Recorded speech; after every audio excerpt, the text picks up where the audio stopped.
Les équipes arrivent sur la glace de la Tissot Arena pour cette rencontre. Une habitude, devrait-on dire, ces derniers jours entre Bienne et Lugano, puisque les deux équipes vont se retrouver une troisième fois en l'espace de 11 petits jours. Donc ces deux équipes qui commencent à se connaître par cœur.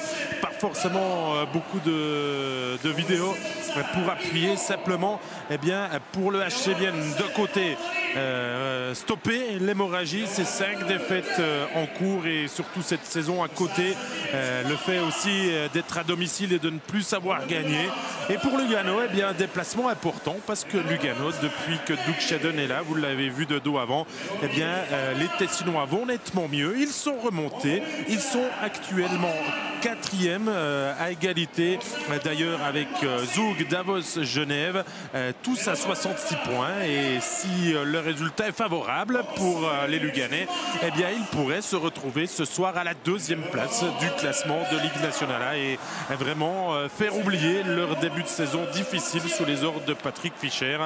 Donc une opposition de style aujourd'hui. La rencontre sous les ordres de monsieur Stricker et Massy, assisté de Kovac Balach et de Michael Cherig, pour avoir les 4 noms des arbitres qui vont officier aujourd'hui.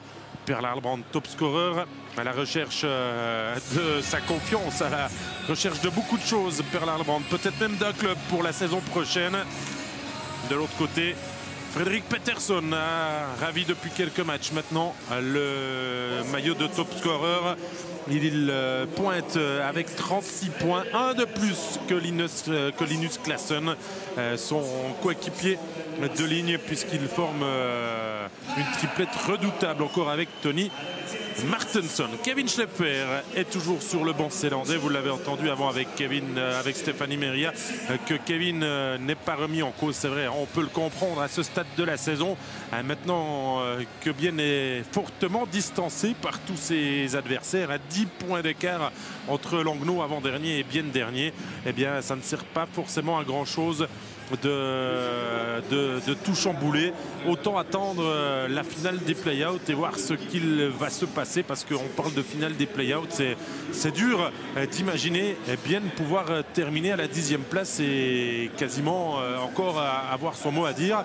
Le hockey sur glace à ce côté indécis et impronosticable qu'il peut encore s'en passer des choses, mais pour cela il va falloir assumer plusieurs succès consécutifs. Damien Brunner, lui, il est en forme, il a inscrit le but lors du dernier match. Il connaît un peu des hauts et des bas depuis son retour sous le maillot tessinois, mais ça reste quand même un élément majeur, le meilleur élément suisse de l'équipe de Doug Shedden, et il sera à lui aussi à surveiller. Il y a quand même plusieurs éléments qui plaident en faveur de Lugano, mais tout d'abord une minute de silence que l'on va respecter, puisqu'un ancien joueur, ancien entraîneur du HC Bienne, Stu Cruikshank, est décédé à l'âge de 86 ans. Il avait entraîné Bienne en Ligue B de 68 à 74. Il avait aussi beaucoup œuvré pour le club. Et vous le voyez en image là-haut. On va observer cette minute.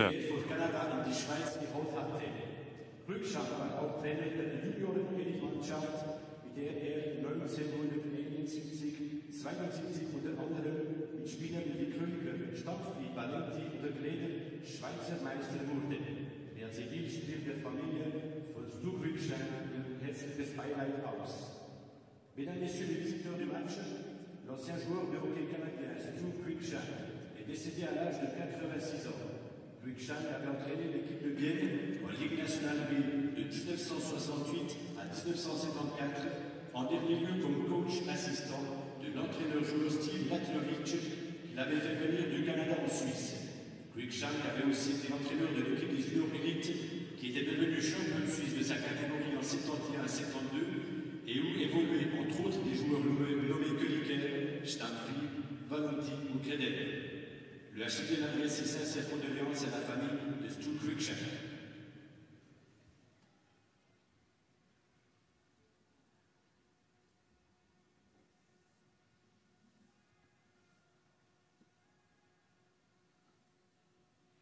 Merci à tous.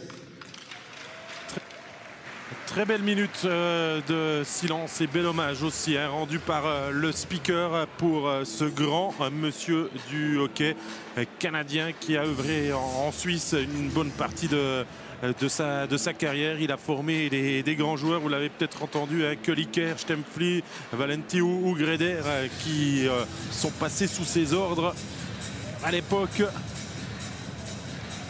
Et le HC Bienne a tenu à lui rendre hommage, c'est tout naturel. Maintenant, place à d'autres émotions, celle du direct du match que Bienne veut mieux négocier. Il a joué 2 fois déjà contre Lugano, on vous l'a dit, ces 10 derniers jours. 2 défaites, chaque fois 3-2. Toujours proche, mais pas gagnant. À eux de prouver le contraire aujourd'hui. Et pour cela, Kevin Steffer a fait quelques modifications dans son alignement. Il a notamment placé Mathieu Chantré aux côtés des 2 Suédois, avec une première possibilité peut-être pour Ulmer du Becken, non, bien repris par Jelovac. Et ça serait une rupture avec justement Mathieu Chantré du Becken. Arrêt difficile pour Merzlikins. Et récupération tessinoise. On vous parlait des 2 Suédois, bien sûr il n'y en a qu'un puisque finalement Niklas Olofsson est malade et du coup Chantré va avoir un rôle important en tant que capitaine. Il a été placé avec David Moos et Per Arlbrandt. Il est possible qu'il joue aussi avec le 4e bloc. Kevin Steffer l'utilise à toutes les sauces. Messenauer à l'engagement. Il a eu droit à une pleine page aujourd'hui dans le journal régional avec un tir sur la latte de Kpargaï. Ça a fait beaucoup de bruit.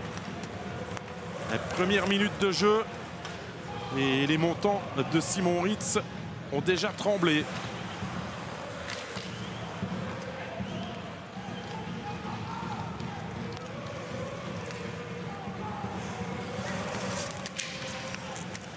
Kpargaï justement devancé par Arlbrandt. Moos et Messenauer. Il a joué les 3 étrangers côte à côte. Ce 3e shift de la soirée. À la ligne bleue, Morer, le lancer, la déviation. Oh, l'arrêt de Merzlikins. Dans un style peu académique, mais alors l'efficacité était là pour le gardien letton. Est-ce que la déviation aurait pu le surprendre? Alors qu'il y a un joueur au sol qui a été maintenu, c'est Messenauer pour Kinsley. Et Arlbrandt lui est passé dans la surface du gardien. Ça va tout de suite faire monter la température dans les tribunes, puisqu'il y a quelques décisions là qui laissent à désirer selon les supporters zélandais. On vous remonte tout d'abord le tir sur la barre transversale de Clarence Kpargaï. Vous allez voir là, il va venir mourir au milieu du but. Et ensuite la possibilité avec cette déviation, l'arrêt vraiment entre le haut de l'épaule et le bras. Les arbitres vont d'ailleurs voir la vidéo pour s'assurer que le puck n'a pas franchi la ligne. Apparemment selon le signe de monsieur Stricker sur le tir de Kpargaï. Alors là c'est clair et net que la rondelle n'est pas rentrée. C'est un match qui commence de cette manière. 2 minutes de jeu. Et une première fois que les arbitres, messieurs Massy et Stricker, sont à la table de chronométrage.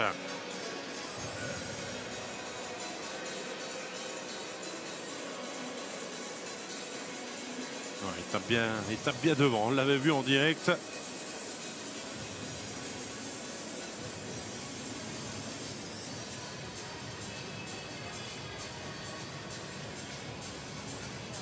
Mais ils ont des doutes encore.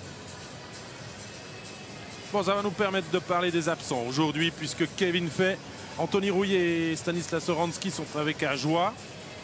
Wetzel est le seul blessé, donc l'infirmerie du HC Bienne qui a bien diminué. Daniel Steiner. Ça, c'est un peu la surprise. S'était pourtant entraîné hier dans l'alignement. A été placé surnuméraire comme Gianni Ernstberger. Et le but, en attendant, n'a pas été validé. Et ça, c'est pas une surprise. On peut donc reprendre à 0-0. 2 minutes se sont écoulées, cette petite coupure qui doit permettre au match de se relancer rapidement avec un double tir et qui va passer à côté d'Eve Souter avec Gaëtan Haas derrière le but. Récupération avec Anthony Huguenin et Aaron Spailo.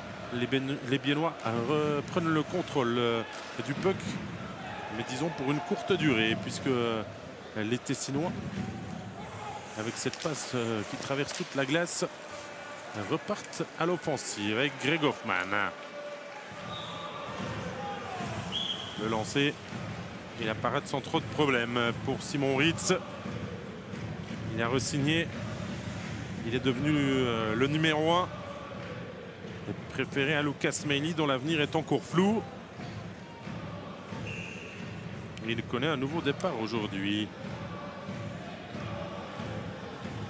Le 27e départ sur 41. Attention, un joueur qui est seul d'Alpian. Et c'est la lucarne. Complètement oublié. Le jeune joueur luganais. Sur cet engagement, la défense était partie à l'offensive et la passe est arrivée sur le Dalpian. Il a eu le temps de contrôler, de fixer Simon Ritz, de lever le puck au bon endroit et d'ouvrir le score. Ici à la Tissot Arena, 2 minutes 42. Et grosse erreur d'appréciation là de la part de Yecker et compagnie. Et Simon Ritz ne peut pas grand-chose. Hein. Il se retrouve fusillé à bout portant.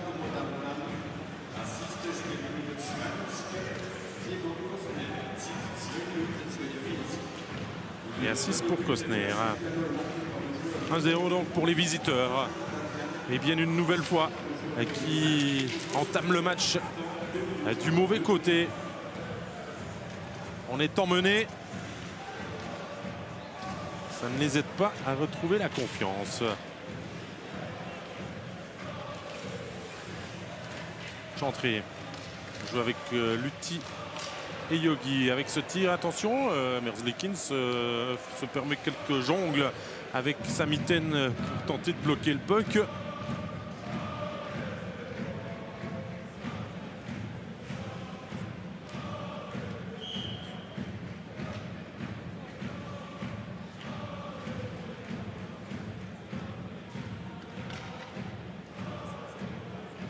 Engagement donc sur la gauche du jeune gardien letton.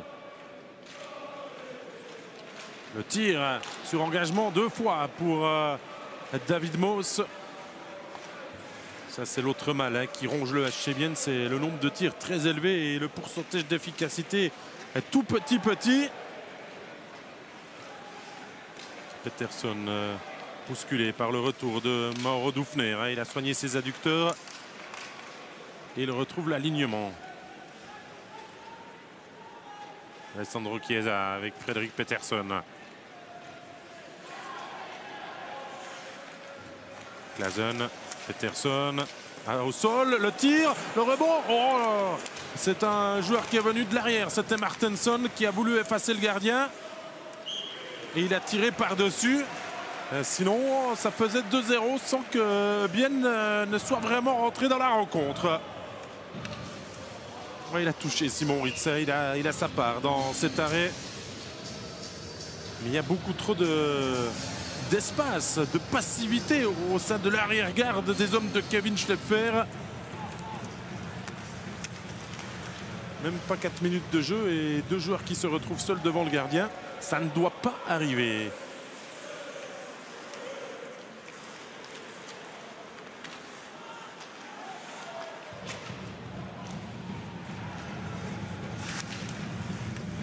Sanitz.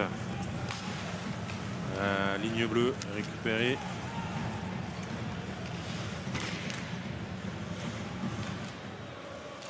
Pop qui ressort. Merzlikins avec Sartori. La relance rapide. Sanitz. Valker. Pop à suivre. Attention avec ce rebond. Sans problème pour Ritz. Nieker. Erburger, il prend de la vitesse, il peut passer le premier mais pas le deuxième. Et attention à la rupture. Brunner. Brunner, la petite passe. Elle était à destination de Phil Poula. Légèrement grippé mais qui tient sa place, pas comme Tim Stapleton qui a un virus et qui n'a pas fait le déplacement.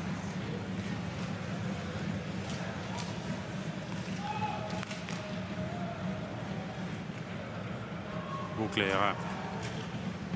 Le débordement. Qui vient mourir sur le filet derrière le but avec Brunner qui s'arrache pour le récupérer. Et Beauclerc encore. Il avait plongé dans le dos d'Erburger et d'Eliott Berton, mais n'a pas pu utiliser la passe de son coéquipier. Grégory Hoffmann, Beauclerc encore, il va pouvoir tirer. Il a le champ libre devant. La jambière de Simon Hitz. Et bien qui doit se contenter de dégager. Qui souffre dans ce début de match. Nettement à l'avantage des Luganais.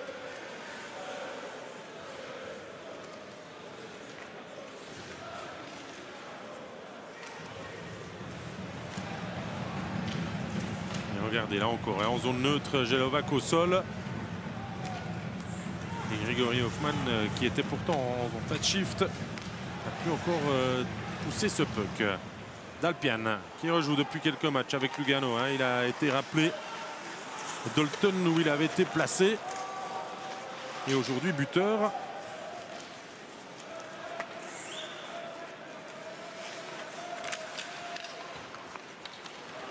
Lutti. Yogi au deuxième poteau. Il n'a pas pu tirer Yogi, mais le puck est quand même arrivé en direction du gardien qui a repoussé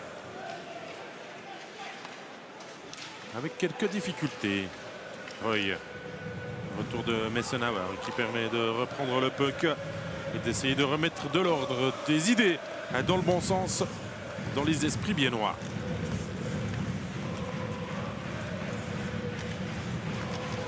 Il faut dire que Bienne, depuis 2016, c'est toujours aucun succès. 5 matchs, 5 défaites. Et que ça commence à miner, parce que les matchs ne sont pas tous mauvais. Alors c'est clair que sur 60 minutes, il y a quelques temps forts et pas mal de temps faibles. Mais Bienne, dans l'ensemble, comme par exemple la Fribourg, dans un match de petite cuvée, a loupé sa chance.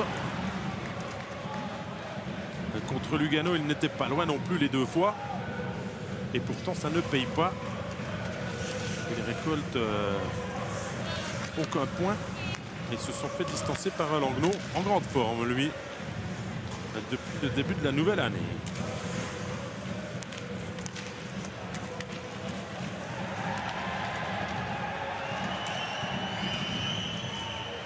Bertaggia ne passera pas sur le grand Dev sous terre. Mais le puck arrive quand même vers Sanitz. Beauclerc, touché par l'arbitre, ça profite à Bienne. Ah ça, la petite passe droppée pour Rossi qui avait un petit temps de retard. Retour sur Gaëtan Haas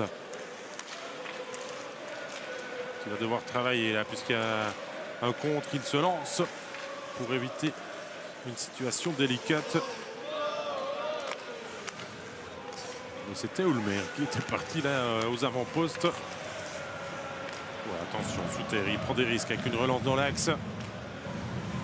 Sans conséquence, mais un peu qu'il va devoir renégocier sous la pression avec la remontée d'Erburger.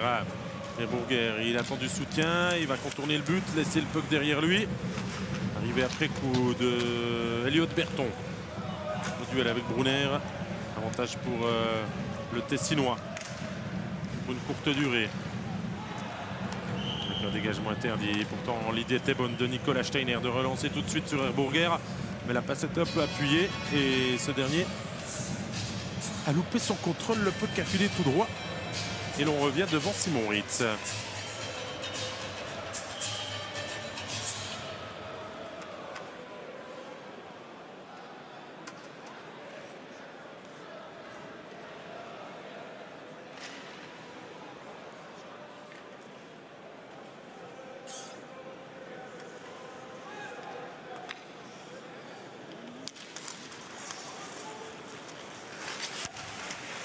Ces étrangers qu'on ne voit toujours pas. On a aussi compris dans les propos de Stéphanie Meria, que le club cherche un voire deux joueurs étrangers, certainement pour laisser de côté Olofsson et Albrandt, qui ne sont plus concernés par les débats. Il y aura une pénalité, hein, ouais, grosse obstruction de la part de Fabian Suter sur Linus Klassen, alors qu'il ne jouait pas le puck. Et les 2 premières minutes de la soirée seront pour le numéro 19 du HC Bienne. Ouais, l'arbitre l'avait dans le viseur et ne l'a pas manqué.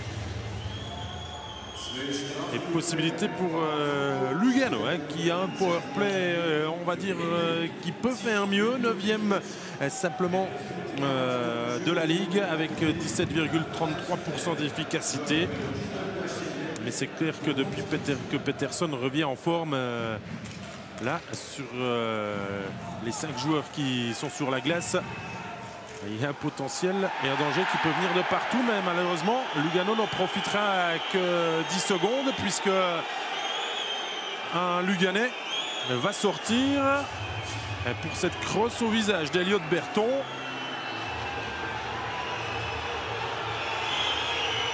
Ah, c'était Mauro Dufner qui a été touché. Alors Brunner essaye de limiter sa sanction en disant que ce n'était pas volontaire. Vous l'avez vu essayer de parler aux arbitres.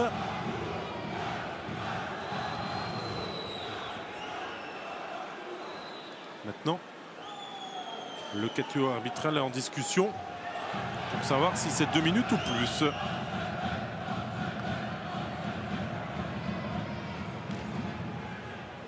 Hirschi là qui calme son joueur. Le capitaine essaye de négocier.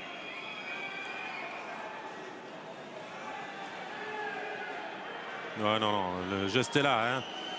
Il se fait peut-être lever la canne au début de manière involontaire, mais il tire au visage de Mauro Dufner. Et 2+2. Du coup, on passe d'une supériorité numérique en faveur des Luganais à une supériorité numérique pour les Zélandais.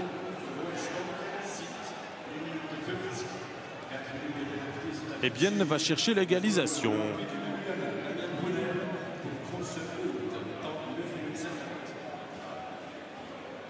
Il a un petit peu de mauvaise foi quand même, Damien Brunner, sur ce coup.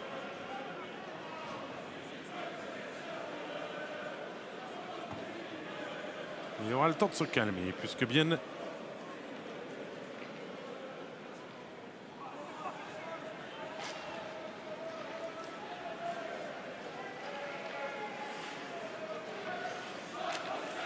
va jouer à 4 contre 4 durant une 50. On va se remettre dans le match. Et ensuite aura une supériorité numérique. Pas pour tout de suite.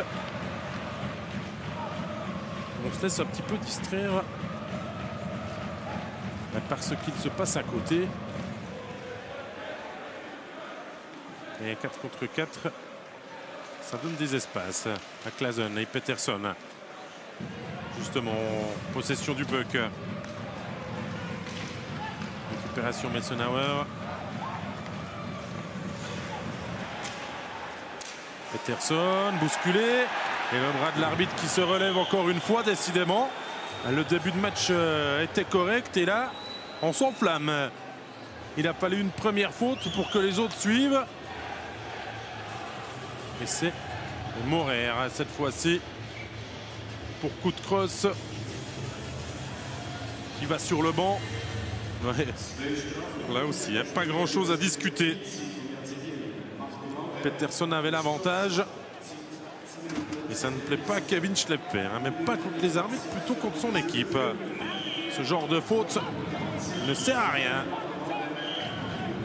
Et on va pas vous traduire ce qu'il a dit aux côtés de son assistant Martin Steinegger. Du coup, on passe d'un 5 contre 4 à un 4 contre 4. Un éventuel 5 contre 4 pour Bienne et désormais un 4 contre 3 pour Lugano. Beaucoup de choses à raconter. Pettersson, Ulmer. La zone est de l'autre côté à la ligne bleue. Il y a Martenson devant le but. Claesson, le tir sur réception. C'est pas dégagé. Peterson. Woolmer.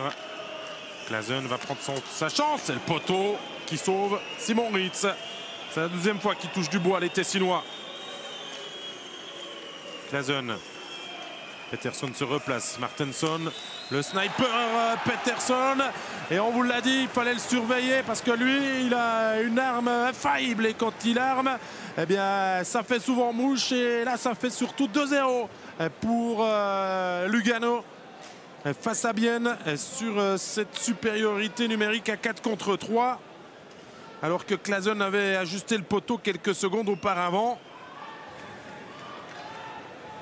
Bienne est sanctionné pour son indiscipline et ses lacunes défensives. Et là, Simon Ritz, il n'a pas vu grand-chose. Hein. On voit le petit geste de dépit.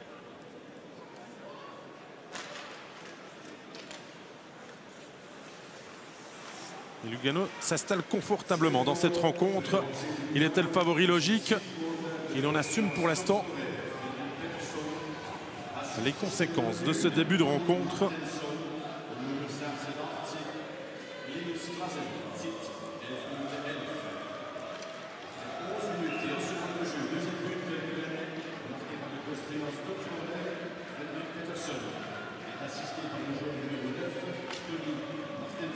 Un engagement gagné par Bienne.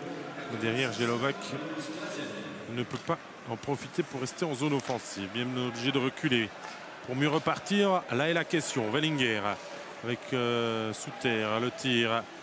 Lutti, ça revient. Jelovac, le lancer, la lucarne d'Igor Jelovac. Bienne réduit le score juste derrière. À 4 contre 4.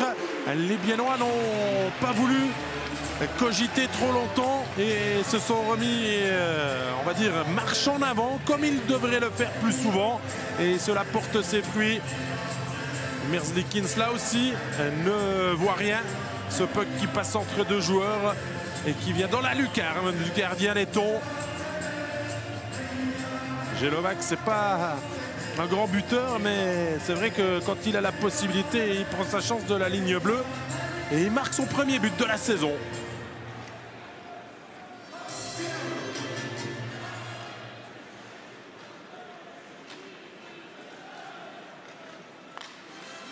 Donc à 4 contre 4. Ça va peut-être permettre à Bienne de se décrisper.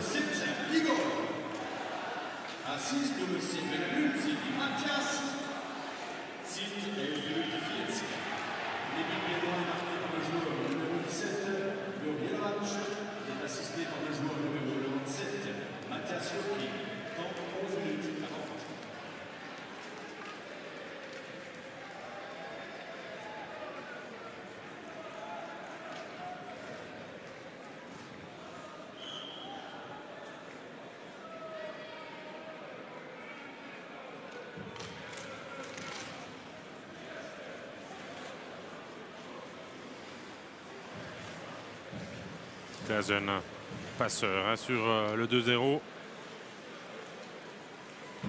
On organise le jeu. Un peu qu'en profondeur. Peterson sur Yecker. Avantage pour le défenseur biennois avec Lutti. Ça passe, ne trouve pas preneur. Récupération Chiesa. Il fait de la pénalité de Morer. Alors qu'il restera une 13 en supériorité pour Bienne. Et ça commence maintenant.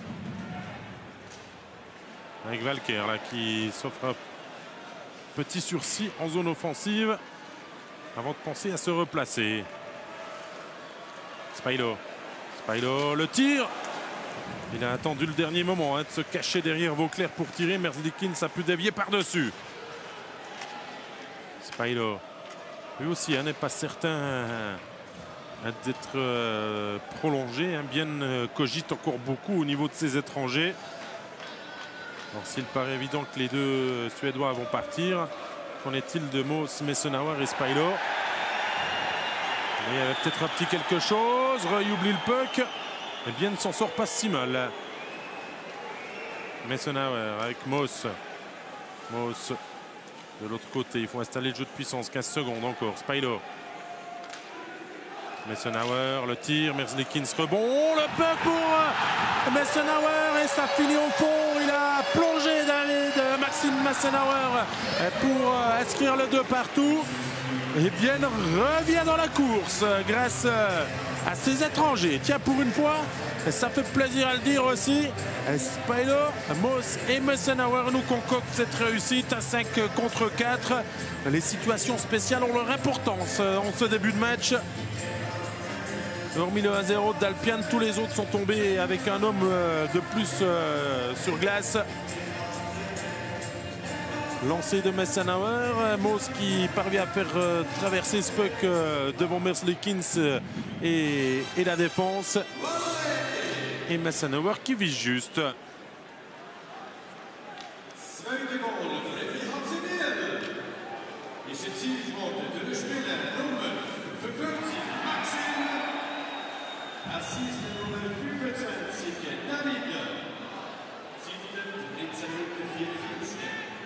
De l'égalisation pour la semaine est marqué par le joueur numéro 56. 6 minutes encore à jouer. Au moment où Berton termine sa course au fond des filets.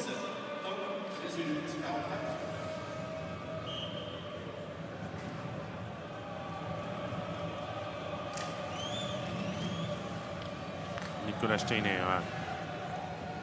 Yecker. Herbourger. Le public qui se remet à chanter du coup.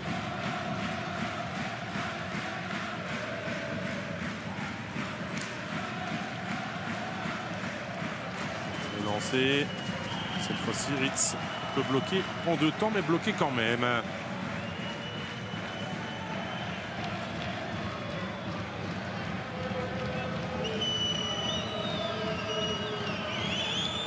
C'est un premier tiers assez ouvert, hein, où les possibilités ne sont pas nombreuses, mais les buts, oui.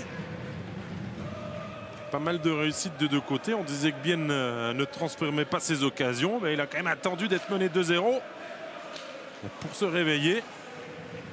Pourtant, il ne faut pas s'arrêter en si bon chemin. Continuer à chercher le 3e.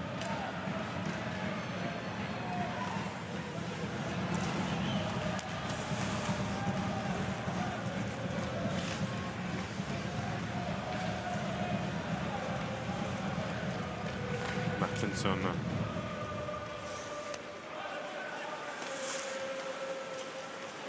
Récupération. Martinson au centre. Personne n'aurait pu tirer. Il attend. Se positionne. Balancé contre la bande.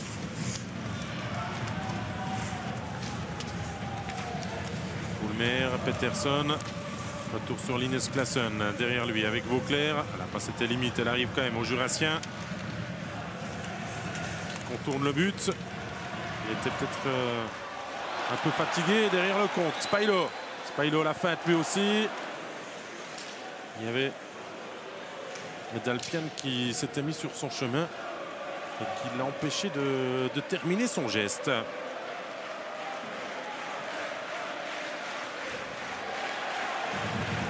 Centre-tir repoussé par Ulmer.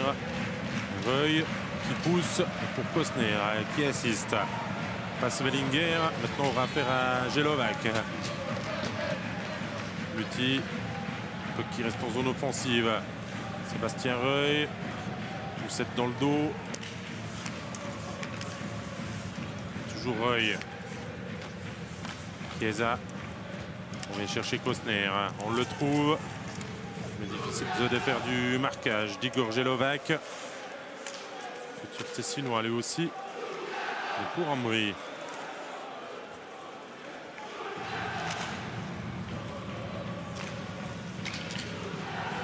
Voilà, fin de présence sur la glace pour les 2 lignes. Wellinger qui temporise. Et on repart avec d'autres idées. Et les étrangers du HC Bienne. Messenauer. Messenauer, jolie entrée en zone. Il a été repris juste au moment de son tir par Lorenz Kinsley. Arlbrandt. Moos. Un genou à terre. Le puck qui continue de glisser, mais pas suffisamment pour que Moos puisse tirer.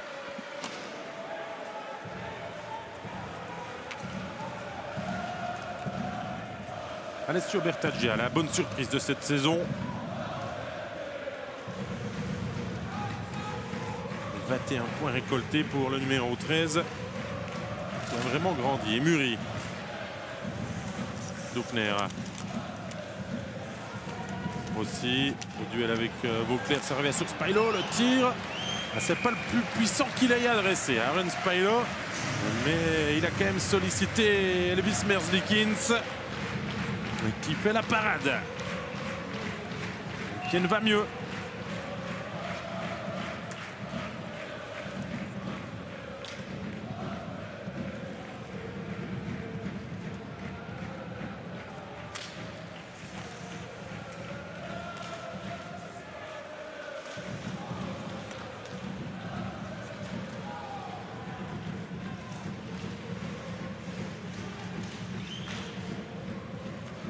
Aussi Gaëtan Haas, de l'espace. Oulmer sur lui. Le centre. Spailo avait un temps de retard. Il récupère Spailo le slalom. Il a voulu redonner à Gaëtan Haas, mais la passe était difficile à exécuter.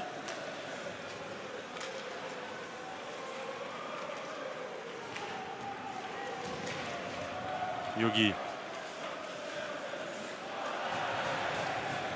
Beau duel avec Chiesa. De beau gabarit. Chiesa qui ressort ce puck en zone médiane. On le repousse en fond de patinoire. La dernière minute 40 avec Pargaï. Récupération de Chantré. Il faut plus de monde au niveau offensif. On va peut-être bétonner dans ces dernières secondes pour éviter d'encaisser un but qui peut faire mal. Comme celui encaissé par exemple à Fribourg dans la 39e. Juste avant de retourner au vestiaire. Et bien sûr sur la glace il y a les inévitables Suédois, Klasen et Peterson et Martensson. Kinsley, Klasen avec Phil Boulard, ça ne donnera rien.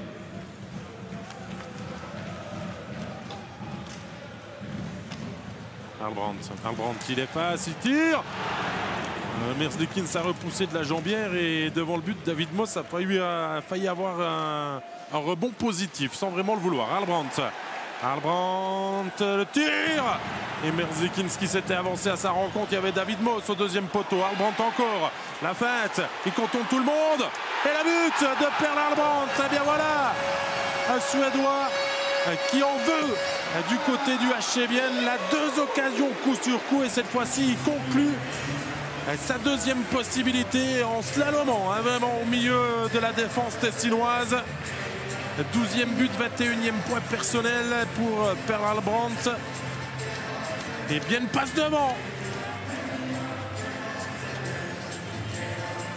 Merzlikins a tout tenté, mais c'est vrai qu'au sol, sans sa crosse, il devient un petit peu une cible plus facile.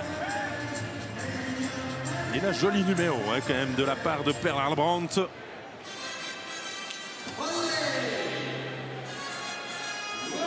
Petit rictus de satisfaction.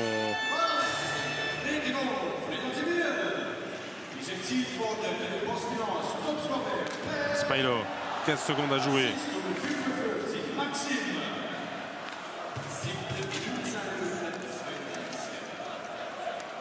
Malker, il faut faire vite. Le puck qui s'est arrêté et la pause qui va sonner ici à la Tissot Arena. 5 buts dans ce premier tiers-temps qui sont venus ponctuer un festival offensif. On n'a pas vraiment calculé, on s'est donné, on a transformé les possibilités. Il y a aussi eu des pénalités qui ont facilité le travail, puisque 3 des 5 buts ont été marqués en situation spéciale. Et bien, même s'ils mènent 3-2, après 20 minutes de jeu, il faut le rappeler, a quand même été mené 2-0 très rapidement. Et on s'inquiétait à ce moment-là de la situation des hommes de Kevin Schlepfer. Eh bien, ils ont su réagir avec caractère. Et finalement, ils livrent une très bonne prestation dans ces 20 premières minutes. On verra s'ils peuvent tenir sur l'ensemble du match. 3-2 après 20 minutes pour le HC Bienne contre Lugano. Il y a eu beaucoup de buts, il y a eu du spectacle, des émotions dans cette rencontre. Et Gaëtan Hasse et Kevin Schleffer peaufinent encore quelques détails pour essayer de mener à bien, on va dire, la destinée du HC Bienne ce soir face à la formation de Doug Shedden. Pour l'instant, Lugano, on va dire, a un peu relâché son effort après avoir mené 2-0 après 12 minutes de jeu. Ils ont été quand même coupables un petit peu de ce relâchement. Bienne en a pleinement profité. Tout d'abord à 4 contre 4, ensuite à 5 contre 4 grâce à Jelovac et Messenauer. Et le joli but de Per Albrandt là, qui est venu juste à 28 secondes de la fin du tiers pour permettre aux Zélandais de virer devant avec des statistiques de tir qui plaident en faveur aussi des hommes de Schleffer. 18-13 après 20 minutes de jeu. Et pour l'instant, eh bien, on apprécie de suivre ce genre de rencontre. Bienne doit aussi passer par là. Il lui reste 10 matchs à disputer. Il faut tenter des choses, emmagasiner de la confiance parce que s'il paraît peu probable qu'il puisse remonter à la 10e place et pouvoir se maintenir d'ici le tour de placement, eh bien, la saison risque de se prolonger avec la finale des play-outs et peut-être plus. Et pour cela, eh bien, il faut éviter de perdre les 10 prochains matchs et d'arriver le moral plus que dans les chaussettes. Et aujourd'hui, Bienne se donne peut-être les moyens de l'emporter avec Lugano qui reprend la direction de la cage de Simon Ritz dès ce retour de vestiaire avec un premier tir de Claesen qui ne donnera rien. Et on repart avec Chantré. Chantré pour Yogi. La sortie de Merzlikins devancée. Derrière, le bon retour de la part de Tony Martenson pour éviter une situation délicate à son gardien. Chantré. Et même sur un patin, il a réussi à conserver le puck. Et derrière, c'en était trop. Et Peterson avec Martenson. Dufner. Récupération Frédéric Peterson, le top scorer. Et Dufner qui vient se racheter de sa mauvaise passe. Il va permettre à Bienne de sortir ce puck. Dufner et de la vitesse. Chiesa l'empêche de tirer. Dufner se relève. Une belle lutte. Bien disputée pour récupérer ce puck.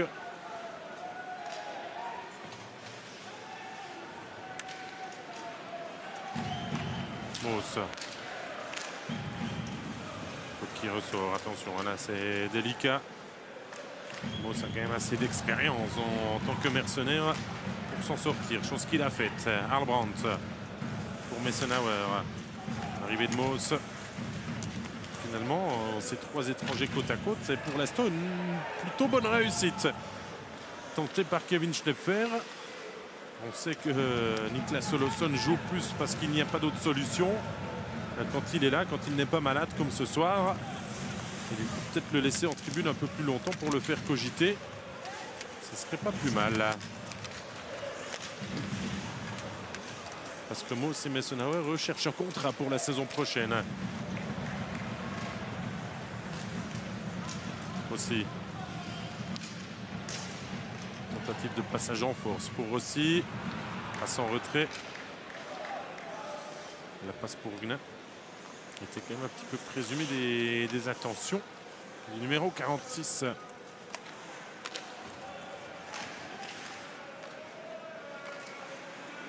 Soigner les sorties de zone parce que là, Bienne a dû s'y reprendre à 2 fois pour finalement de glisser ce puck à Spailo. Spailo pour Souter. La déviation devant Merzlikins. Le puck qui n'est pas bloqué. Les arbitres s'en excusent. Le coup de sifflet est arrivé trop vite. Mais on avait pourtant vu que ce puck était encore jouable, que Merzlikins est en train de tenter de se remettre sur ses appuis pour éviter le 4e. Et c'est monsieur Massy qui a sifflé. Il s'en est excusé rapidement, mais vous savez que les arbitres sont un petit peu dans le viseur. Ces derniers jours, le Blick, pour ne pas le citer, a mené une enquête non officielle auprès des entraîneurs et directeurs sportifs de Liga. Ils ont demandé de noter tous les arbitres principaux du championnat de Helena. Et les notes alors ne sont pas bonnes du tout. Sur 6, il n'y en a que 2 qui obtiennent à peine la moyenne. Mark Wiegand et Marcus Wienerborg. Et le 4-2 qui arrive avec un travail d'Herburger. Et ça doit être Fabien Souter qui transforme avec un puck remis très fort devant le but. Et est-ce que c'est de la crosse ou un défenseur adverse qui inscrit le but contre son camp? Il ne semble pas que ce soit de la crosse. Ouais, c'est Souter, du patin, sans geste préalable. Les arbitres ne vont même pas voir la vidéo. Et Bienne prend 2 buts d'avance.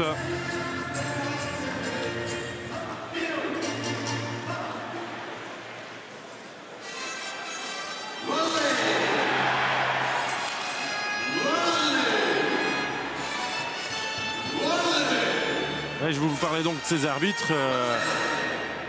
Les notes sont quand même très sévères, hein, même si on comprend que les arbitres suisses ne soient plus convoqués aux grandes compétitions, car il y a aussi un effort à faire, mais les entraîneurs et directeurs sportifs n'ont pas été tendres.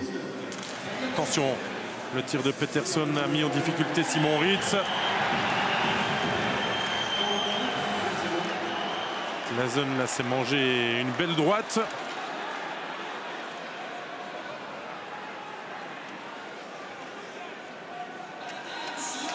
Les arbitres vont calmer tout ce beau monde.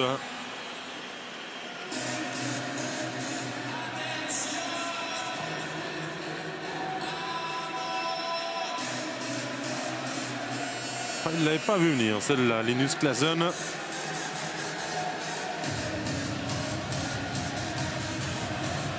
Les arbitres ne pénalisent pas.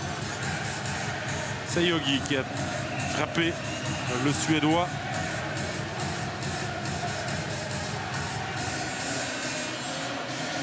On poursuit donc le jeu à 5 contre 5. Il n'y a plus trop de pénalités après la salve qu'il y avait eu coup sur coup de chaque côté.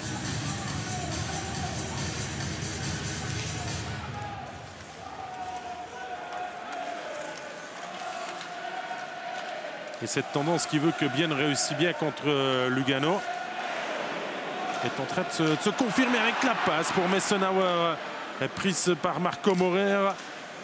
Et Messenauer laisse filer ce puck. Sinon, c'était le face-à-face face à Merzlikins.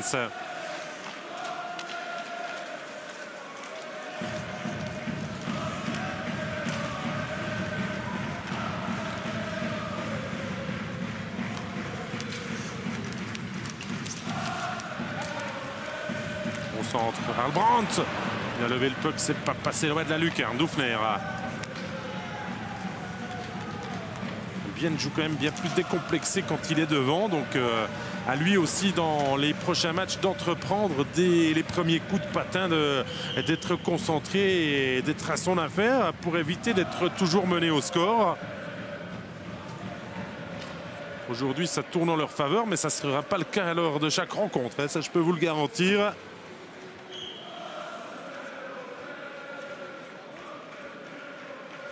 Et Bienne qui n'a plus gagné à la maison depuis 6 matchs depuis le 29 novembre. Hein, quand même dernier victoire en prolongation contre Fribourg pour retrouver la dernière victoire avec la totalité de l'enjeu. Il faut même remonter au 23 octobre. Une victoire face à Lugano. Tiens, 5-1.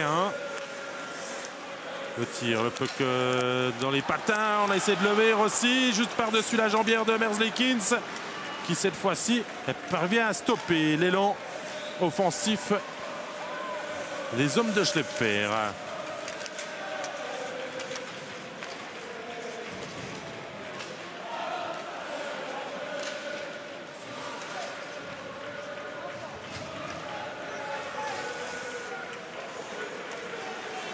Alessandro Chiesa.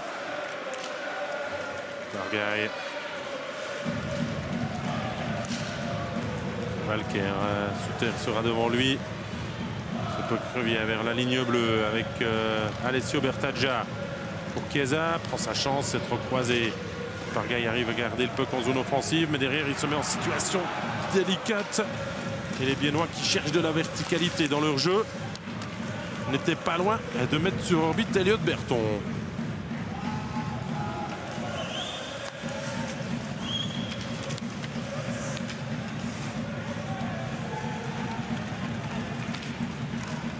Berton, justement, on le retrouve. Yecker, la mitaine de Merzlikins. Cette fois-ci, son problème.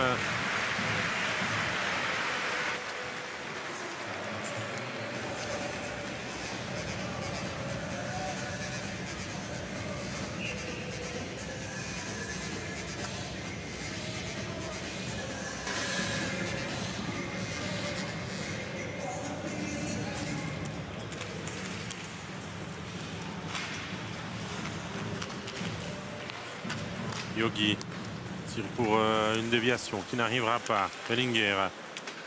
Attention, Merzlikins s'est allé au sol. Il a voulu reculer, il est tombé tout seul.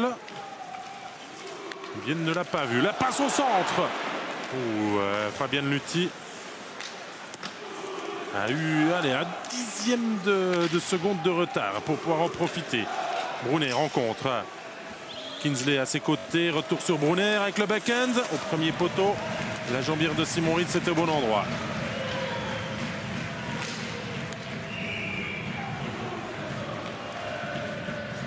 En tout cas, on ne peut pas dire qu'on s'ennuie dans ce match. Il se passe de nombreuses choses, des rebondissements et des buts.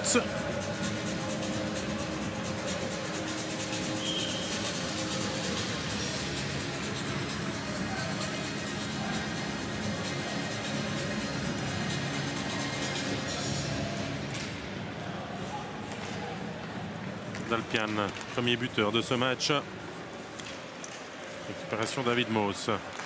Ne trouvera pas Arlbrandt. Récupération Vauclair et Ulmer.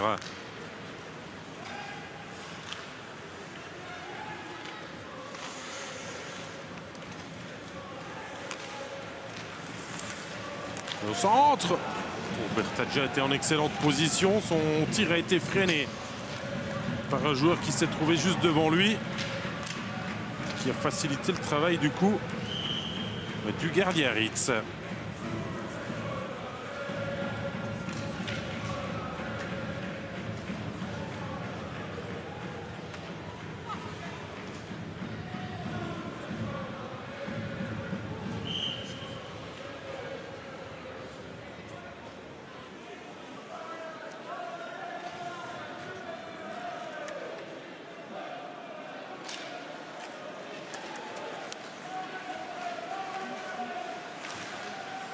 Jouer simple, éviter le dribble de trop, mettre le peu confond de patinoire quand il n'y a pas d'autre solution. Voilà comment doit œuvrer le HC Bienne pour retrouver le goût de la victoire.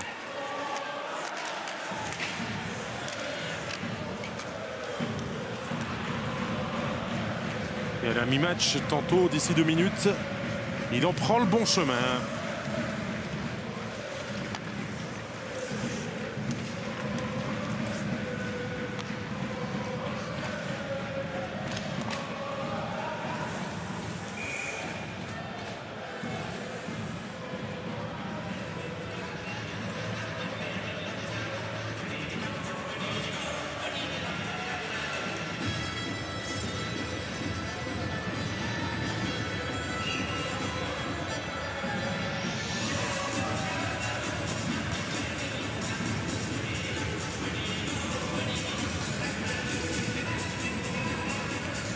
Sanitz face à Gaëtan Haas. Avantage pour le Zélandais. Huguenin. Tir qui passe largement à côté. La mise en échec de Dave Souter sur Julian Valker. Valait le déplacement. Il n'a pas avancé pour rien. Vauclair. Pour l'effort solitaire de Vauclair. Et la parade de Simon Ritz. Vauclair a voulu ouvrir son tir. Ritz avait lu les intentions du défenseur jurassien.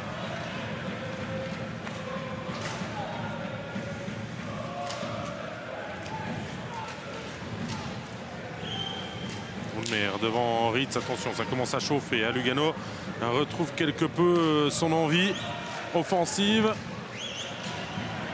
Récupération Huguenin, toutefois il y aura un contre avec Spilo. Spilo L'arrêt Merzlikins. Bien lancé par Anthony Huguenin. Ce match est fou. C'est pas là qu'on va assurer défensivement. On se laisse aller. Il n'y a pas vraiment de consigne particulière. Et du coup, ça nous amène à ces actions en répétition, ces possibilités. Les équipes transforment moins que lors du premier tiers.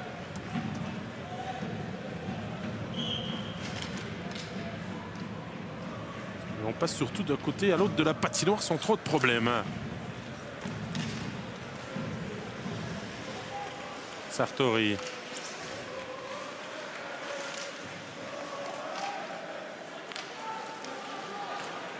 Sous terre. Yecker, Berton. C'est contré par le corps d'un défenseur tessinois.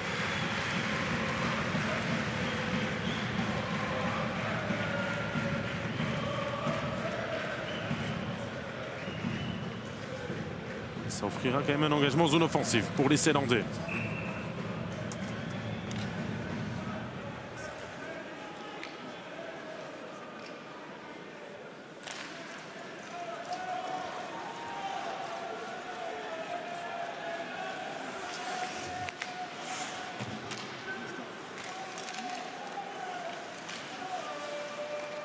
Yecker. De plus en plus offensif. Benoît Yecker aujourd'hui. Herbourger. L'Autrichien contourne par Gaille au centre. Berton.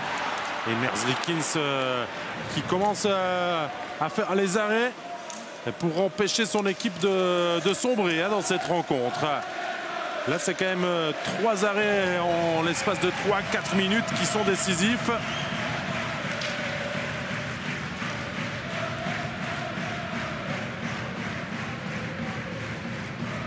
C'est vrai qu'il s'avance assez facilement. Il a quand même une facilité déconcertante de lire les trajectoires et les attentions de ses adversaires. Mais là, il a bouché quasiment tous les angles à Elliot Berton, qui a quand même pris sa chance à la glace. Ça n'a pas fonctionné. Yogi, Chantré. Retour sur Yogi. Et quand ce n'est pas volontaire, eh bien c'est l'épaule de Merzlikins qui stoppe les tirs zélandais. Mais il y aura quand même une pénalité puisque le capitaine Hirschi, qui a prolongé d'une saison, va aller sur le banc d'infamie pour la première fois ce soir. C'est le 2e joueur et la 3e pénalité à l'encontre d'un joueur de la formation de Doug Shedden. Et on sait que les situations spéciales ont eu leur importance dans les 20 premières minutes. Là, il était à la lutte avec Fabien Lutti.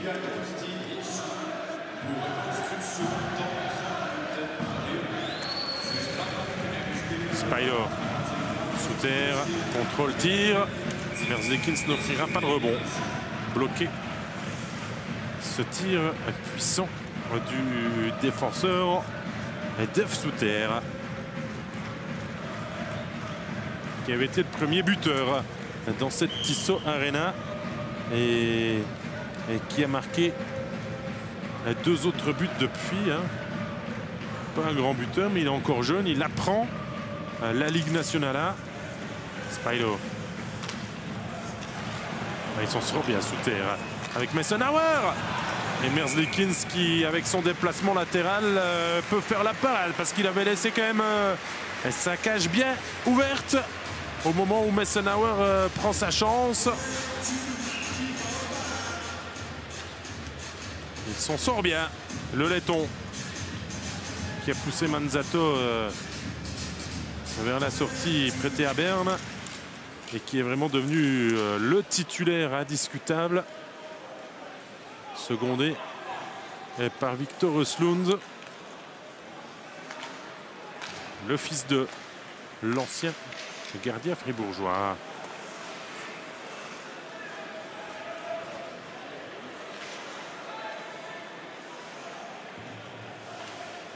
Bien encore une vette en supériorité numérique, ne faut-il pas l'oublier. Ils vont tenter de s'installer. Spailo. Moos. Messenauer. La situation se stabilise. Il faut faire circuler ce puck. Messenauer sous terre. Oh, ça frôle le poteau. Très bon lancer. Encore pris de la ligne bleue. Brunner, attention, il y a un joueur seul au centre. C'est Greg Hoffman. Une fois, deux fois. Et Ritz qui fait la parade pour éviter un but encaissé à 4 contre 5.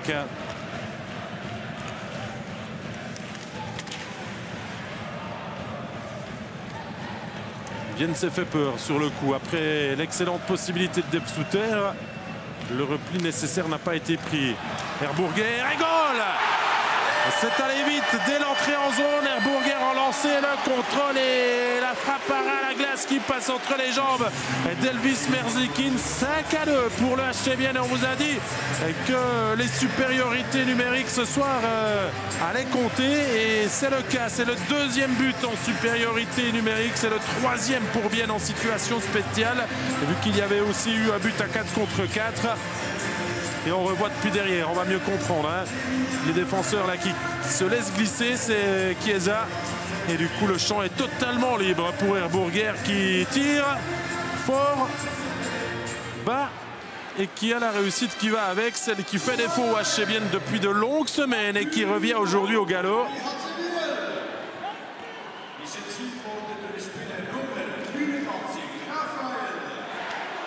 Et Herbourger, passeur avant.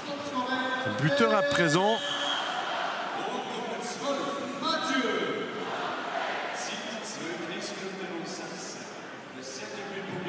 Alors assist pour Chantry et Arlbrandt selon l'écran géant au milieu de la patinoire.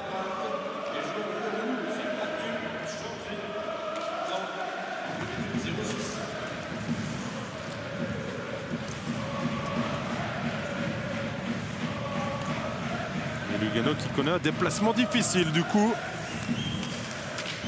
Donné peut-être trop facilement en favori de cette rencontre. Il est en train de connaître un coup d'arrêt. Après la victoire de dimanche contre Lausanne, la récupération n'a peut-être pas été optimale.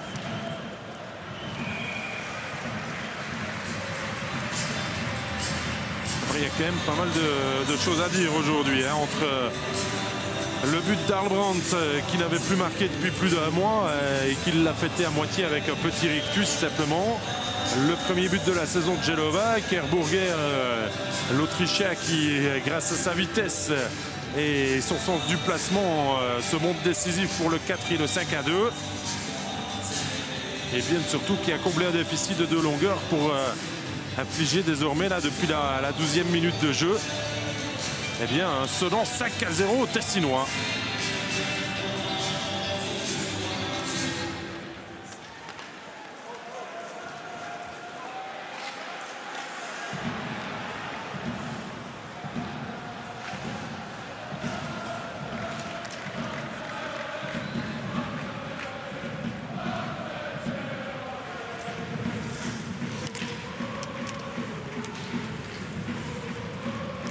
Peterson, Martenson à ses côtés, centre-tir, déviation de Claesen qui passe à côté. Récupération Jelovac. Relance avec Wellinger. On décale encore vers Yogi. Wellinger qui continue de rester à l'offensive. Attention, il faut aussi revenir parce que et là, il n'y avait que le seul Dufner pour le coup.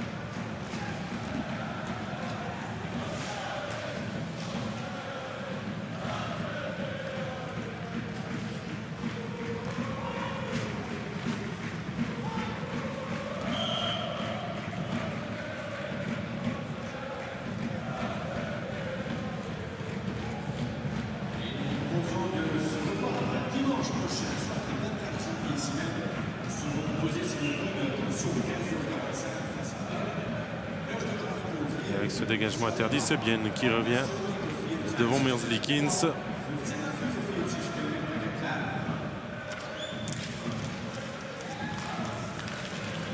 Morer. Le poteau, le puck qui était encore lâché et Merzlikins alors après avoir pris conscience de ce qu'il se passait dans son dos a plongé et a pu bloquer ce puck. On revoit Messenauer pour Morer qui va prendre sa chance et plein poteau. Alors là c'est difficile de faire pire ou mieux hein, selon le camp dans lequel on se pose. Et Moos qui n'arrive pas avec sa crosse à arriver avant les défenseurs et le gardien. C'est quand même le 3e poteau ce soir.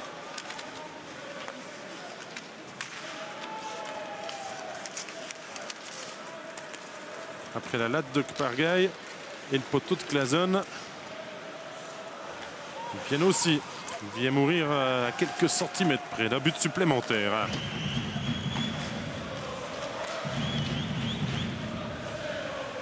Hoffman.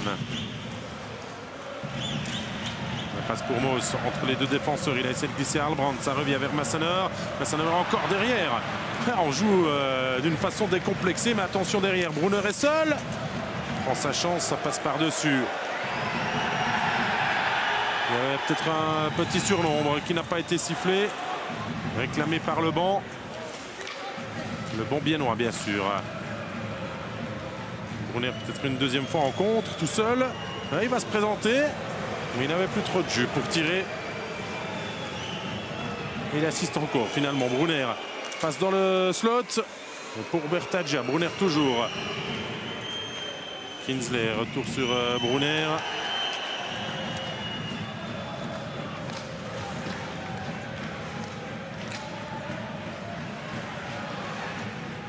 Hugnin aussi. Bonne couverture de Lorenz Kinsley. Aidé par Sanitz. Et Gaëtan à la récupération. Spilo. Arrivé derrière Hugnin.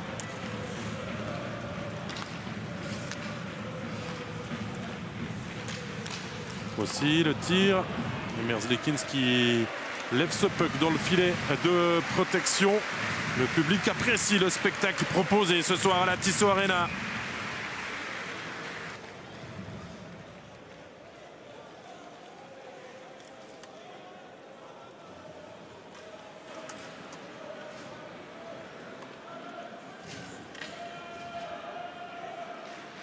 Il reste encore 3 minutes 55 avant de retourner une deuxième fois au vestiaire.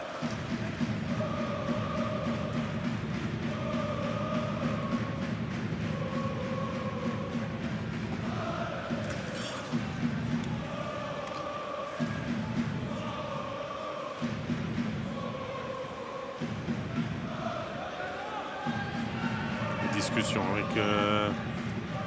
l'arbitre assistant.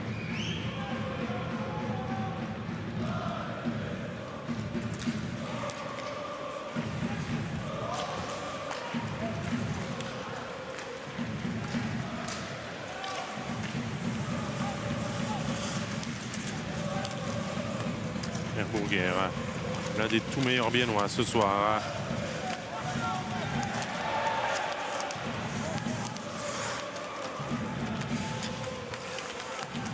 Peterson, attention, le danger peut toujours venir.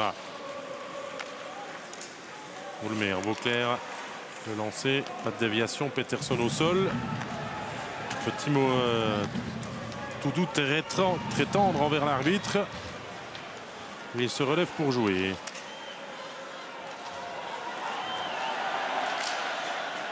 C'est vrai qu'on ne le ménage pas, hein. On commence à connaître le garçon. Et on le surveille de près. Et Monsieur Massy ne veut pas entendre parler, hein. Vous ne le voyez pas à l'image. Si on élargit, Peterson est parti en direction de Monsieur Didier Massy pour lui donner sa version des faits et sa douce poésie. Et c'est bien mieux de la part de l'arbitre de ne même pas entrer en matière.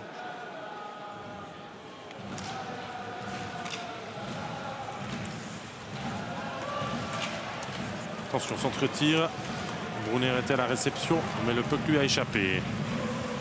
C'est Lugano qui rejoue mieux depuis le 5-2, hormis le poteau de Maurer.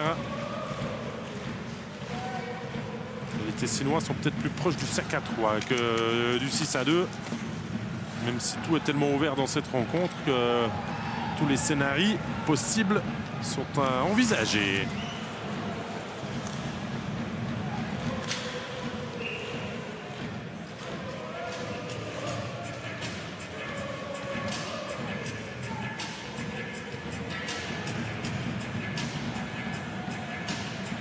En tout cas, Lugano est en train de faire la mauvaise opération pour cette lutte de la deuxième place, puisque 3 des 4 équipes qui sont à 66 points jouent ce soir et que les 2 autres sont en train de réaliser une bonne performance. Lugano laisse peut-être passer une opportunité de monter sur le podium et peut-être même à la deuxième place.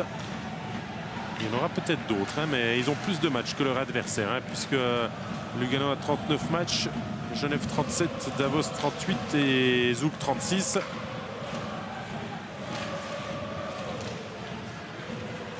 Et tout cela va s'équilibrer. Je crois que les 2 dernières journées du championnat seront à égalité parfaite au nombre de matchs. Alors encore une pénalité. C'est Hirschi qui va retourner sur le banc pour une charge le long de la bande sur Albrandt qui lui avait tourné le dos. Un peu sévère cette pénalité sifflée.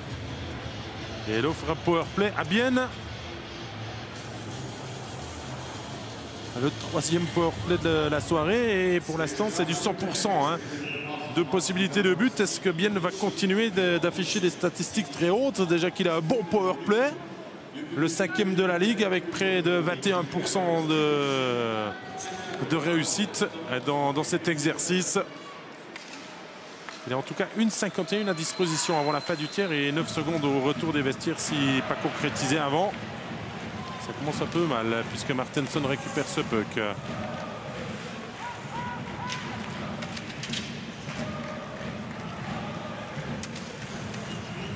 Sous terre. Bien joué, il a effacé 2 joueurs. Maintenant, il y a de l'espace avec Moos. Moos, Rossi. Et Merzlikins qui dit non. Ils avaient joué juste, les Biennois. Il faut jouer 8. Ça ne sert à rien des fois de poser le jeu de puissance pendant d'éternelles secondes. Jouer à l'instinct, surtout quand il y avait de l'espace de cette manière.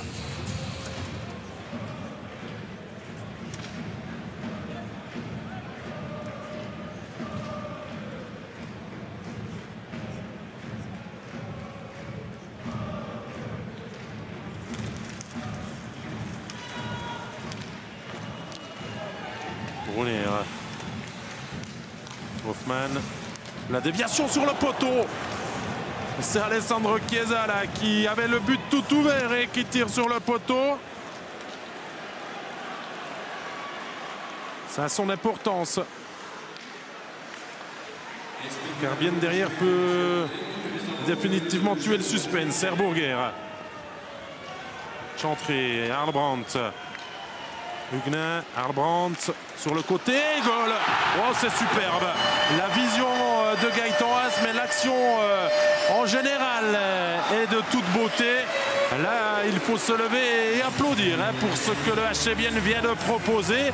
Et on ne dirait pas que c'est la lanterne rouge du championnat qui joue de cette manière. Et pourtant, cela fonctionne 6-2 avec le capitaine Chantré qui vient inscrire son 9e but de la saison, son 20e point au total.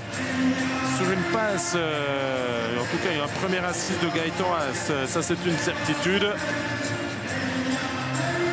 Et tout cela dans la dernière minute de cette période médiane.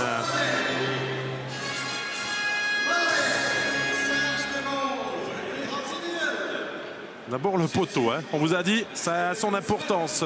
Parce que Chiesa, là, il loupe une montagne. C'est vrai que c'est pas un attaquant chevronné et que c'est un défenseur et que ça s'est senti sur ce coup-là.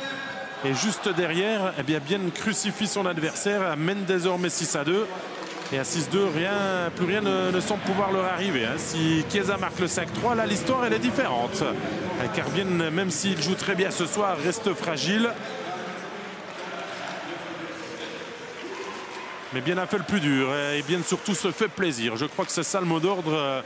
Vu la fin de saison qu'il reste encore aux hommes de Schleffer, eh bien autant oublier le fait qu'ils sont distancés fortement par Langnau et toutes les autres équipes de Liga. Et jouer ce genre de hockey-là, parce que les buts ce soir sont vraiment sympas à voir.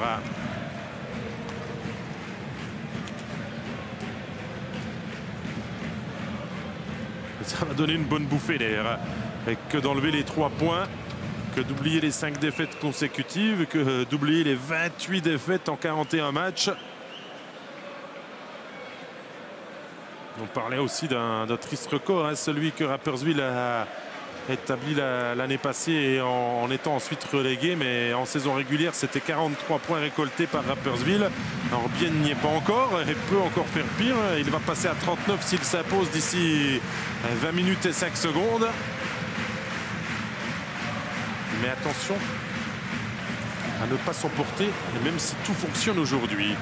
Mieux vaut en garder pour les matchs suivants, puisqu'il y en aura encore 9 pour la HC Vienne. Mais pour l'instant, 40 minutes qui plaident vraiment en faveur des hommes de Schleffer. 6-2. Il y avait 3-2 après 20 minutes. Bienne a encore planté 3 pions supplémentaires aux Tessinois et mène largement cette rencontre. De quoi enfin redonner le sourire à Kevin Schleffer. Ça compense la mauvaise humeur du début de match quand ils étaient menés 2-0. Comme quoi tout est possible en hockey sur glace. Et pour cela, Bienne va encore devoir le confirmer dans les 20 dernières minutes. A tout de suite. C'est la surprise de la soirée. Bienne mène largement face à Lugano sur le score de 6-2 après 40 minutes de jeu. Perl Albrandt se réveille enfin. On attendait une réaction de la part des étrangers. Le top scoreur ce soir est à 3 points, 1 but, 2 assists pour lui. C'est pas le seul motif de satisfaction. Hein. Ce soir, elle vient un peu de nombreux joueurs qui ont enfin su, on va dire, peut-être se lâcher, je crois que c'est le mot, hein, parce qu'à force d'accumuler les défaites et de se morfondre à cette dernière place du championnat, on devient crispé. Et aujourd'hui, on l'a déjà vu à l'échauffement, dans les couloirs, les joueurs étaient détendus, on peut rigoler avec certains, alors que ces derniers jours, c'était pas forcément le cas.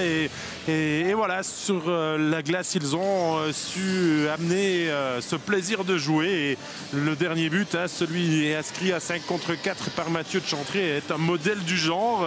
À une touche, on a fait circuler le puck et on a malmené Il Grande Lugano, qui n'est pas si grande que ça aujourd'hui. Il a été très bon durant 12 minutes avec 2 buts et 2 tirs sur les poteaux de Kpargaï et de Klassen. Il aurait pu classer l'affaire rapidement, mener 4-0 et ne rien avoir à redire de plus de cette situation.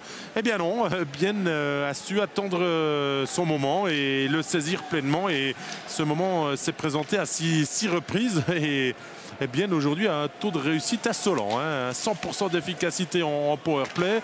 Et aussi Amers Likins qui n'est pas si décisif comme il a pu l'être cette saison. Pourtant l'un des tout meilleurs gardiens du championnat à 21 ans, Merzlikins. Mais voilà, Lugano n'est pas non plus dans son meilleur rendement et il accuse peut-être le coup après ses 3 victoires lors des 4 derniers matchs. Mais sur ce que montre Bienne aujourd'hui, c'est qu'il a le niveau pour sur un rythme de cette manière à engranger encore des points et peut-être à se sauver. C'est le mal que l'on peut souhaiter aux joueurs, staff et supporters zélandais, parce que l'entrée dans la Tissot Arena ne devrait pas se fêter par une relégation. Ça serait quand même maudit. Surtout que le public est toujours présent, hein, même si c'est pas la plus grande affluence ce soir. Il y a du monde. Continue de soutenir son équipe, le public. Et aujourd'hui, il a bien fait de faire le déplacement, ou alors de suivre le match chez soi sur Téléclub.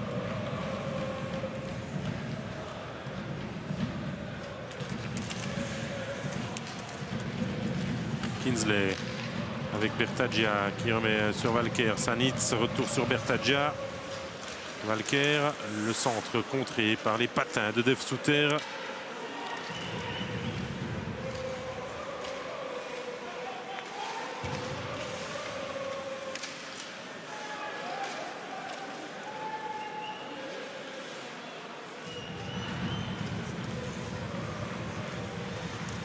Spailo passe pour Souter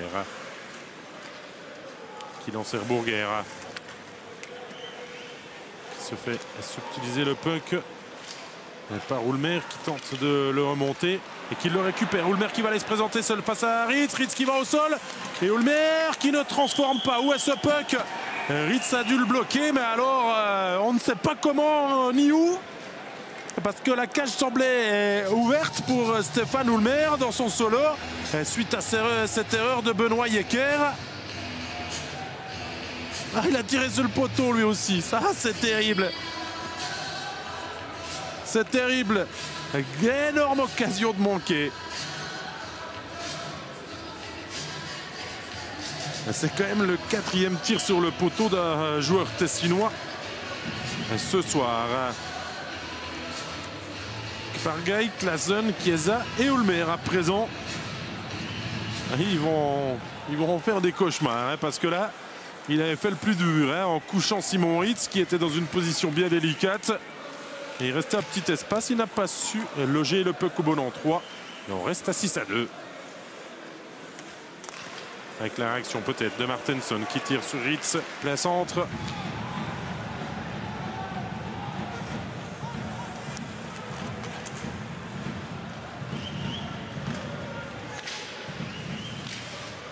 Vauclair, toujours ses belles chevauchées. Il a encore de très bons restes, Julien Vauclair.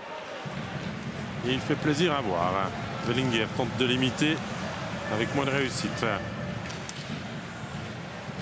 Morer. Morer, il passe. Oh, il s'était ouvert l'angle de tir. Marco Morer. Messenauer. Ce match n'a pas changé dans sa ligne. Toujours autant de possibilités pour les deux équipes.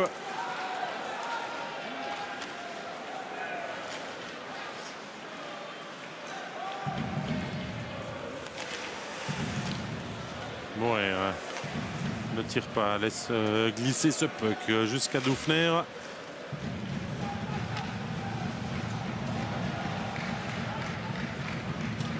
Mais bien maîtrise son sujet avec la réussite. Mais maîtrise quand même.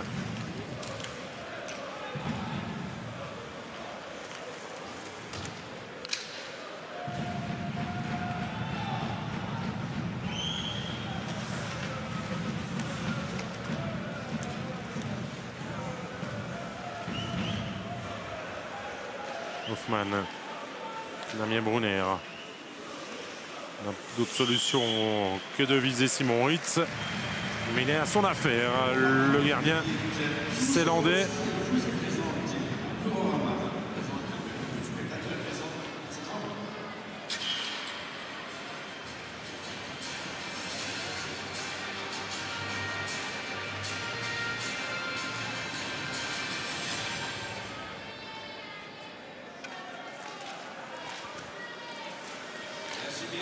La présence des 5343 spectateurs. Alors, on est dans la moyenne basse, puisque Bienne tourne quand même autour des 5008 de moyenne. Mais ça pourrait être bien pire, étant donné la situation, comme on vous l'a déjà expliqué à maintes reprises. Il y a aussi pas mal d'abonnés qui avaient pris leur sésame pour découvrir la nouvelle patinoire et suivre leur équipe favorite. Ils sont comptés forcément, même s'ils ne sont pas là aujourd'hui.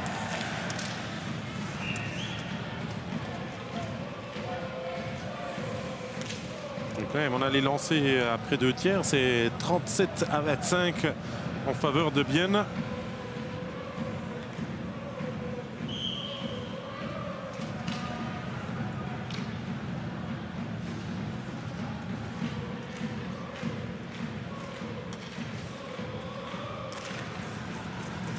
Lugano qui va gentiment penser à préparer son prochain match. sera à domicile face à Fribourg.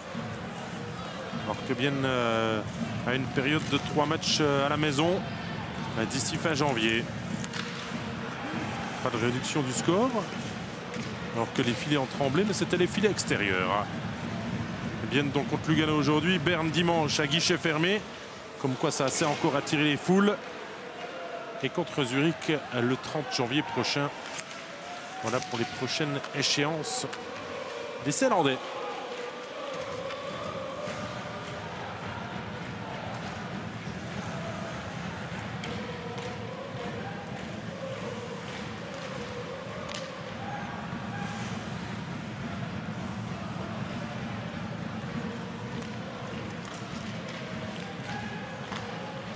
Oulmer. Le tir. Filppula qu'on n'a pas vu ce soir. On a vu plus ses deux coéquipiers de ligne, Grégory Hoffmann et surtout Damien Brunner en contre. Attention, rebond accordé par Ritz. Bonne couverture et bonne présence de Mauro Dufner qui fait un bon retour à la compétition. Ça aide aussi quand son équipe joue de cette manière à avoir moins de pression sur les épaules. Et Albrandt. Spilo, le tir. Et Merzlikins cette fois-ci peut bloquer sans trop de problèmes.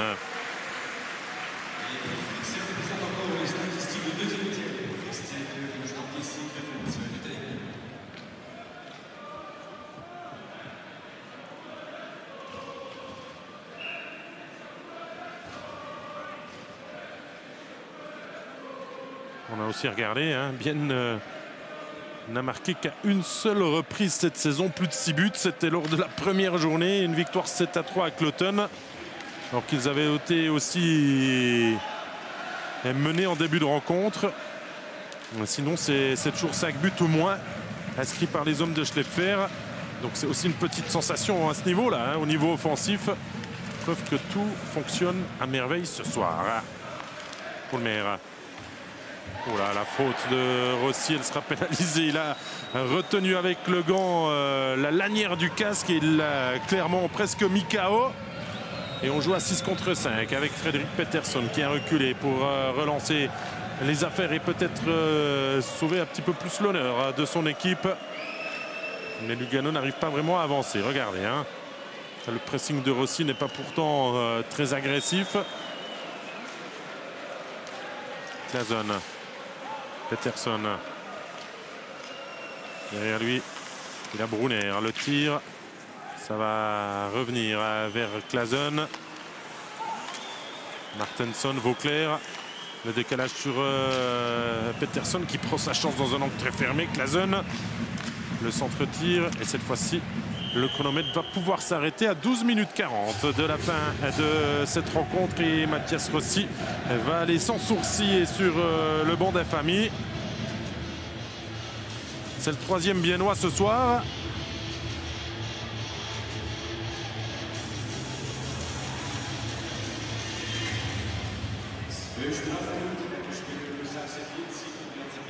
Et Lugano de mettre ses joueurs clés sur la glace.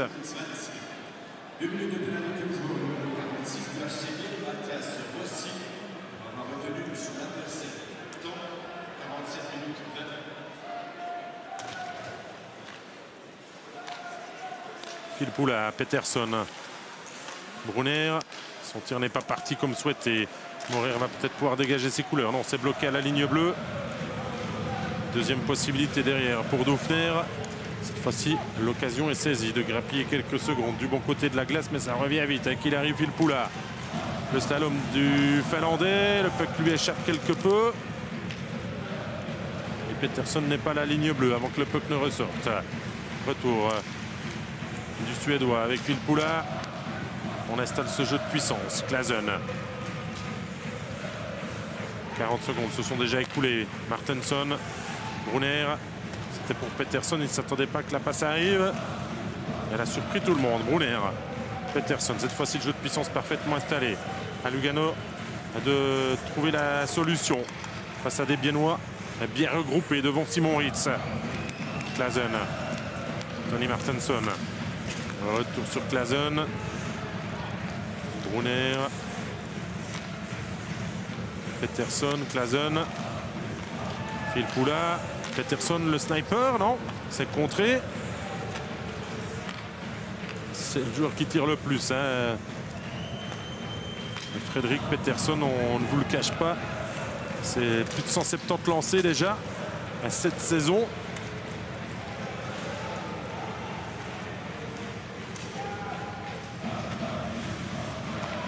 Mais ça ne suffit pas à réduire le score à 6-3. En tout cas pas sur ce schéma de jeu.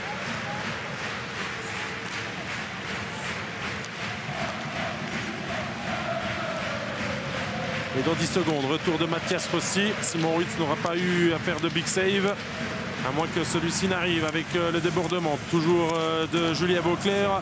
Ce puck qui revient finalement sur Grégory Hoffman. Retour de Rossi. Lugano reste en zone offensive. Greg Hoffman. Ah, il a voulu tirer. Et là aussi, à l'image du match de Lugano, tout se fait à l'envers. La passe. Elle est bien donnée, le lancer. Et Ritz a bloqué alors qu'il ne s'y attendait pas vraiment. Du bas du corps.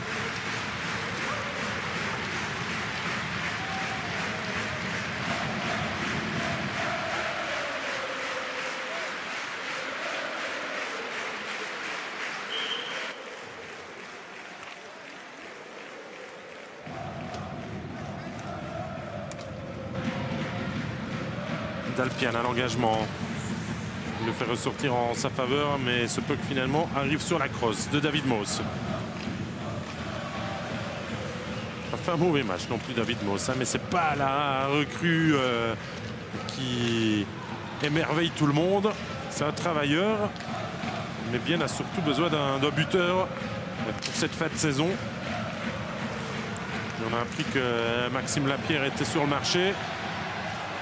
Il avait rompu son contrat avec Modo, l'ancien joueur de NHL, notamment des Canadiens de Montréal. Et il serait prêt à s'engager avec un club en Suisse. Alors on ne sait pas qui. Il y a plusieurs rumeurs qui courent. Genève Servette, Fribourg, Zug, Bienne. À voir si Bienne a aussi les moyens de s'aligner dans la lutte avec ces autres équipes qui ont plus de moyens financiers. Mais c'est clair, ça pourrait être un renfort cette fois-ci avec un nom et un joueur qui a une grosse expérience pour peut-être marquer ses buts que Bienne recherche tant. C'est clair que sur ces dernières saisons, il n'a pas été le pointeur incroyable, Maxime Lapierre, mais regardez plutôt son bilan sur Internet. Il a quand même une grosse expérience. On va voir où il va rebondir.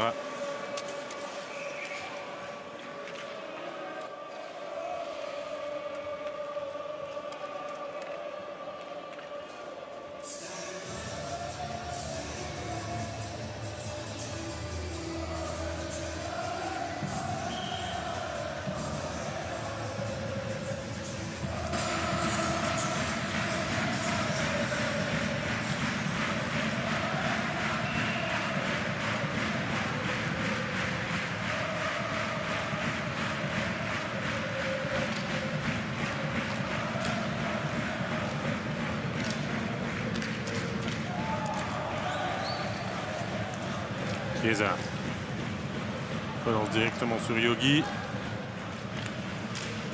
Bien se contente pour l'instant de pousser le puck devant sans insister. Le résultat est acquis.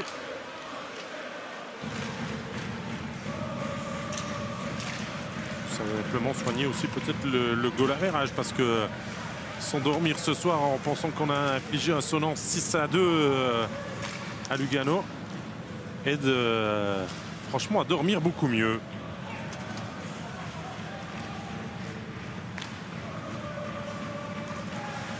Hoffman passe Moss, va pouvoir centrer, non, laisse derrière lui Phil Poula.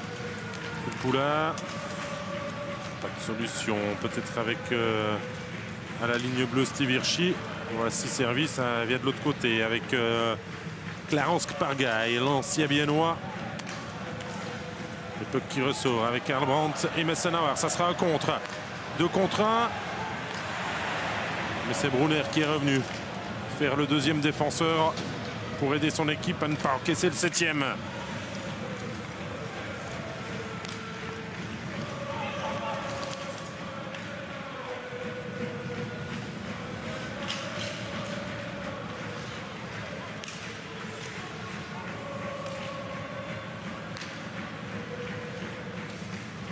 Nazen.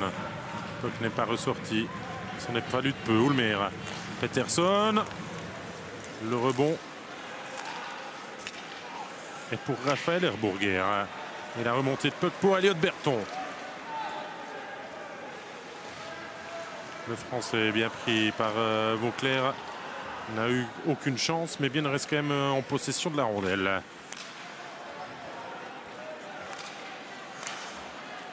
Jelovac. Il a marqué ce soir. C'était le premier but de son équipe. Son premier but de la saison.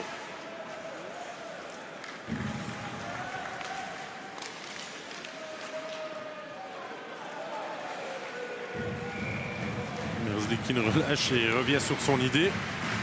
C'est un gardien fantasque aussi, Elvis Merzlikins. On a déjà eu l'occasion de le voir ces derniers matchs. Simplement aujourd'hui, il encaisse 6 buts et il a peut-être moins envie de rigoler et de s'amuser.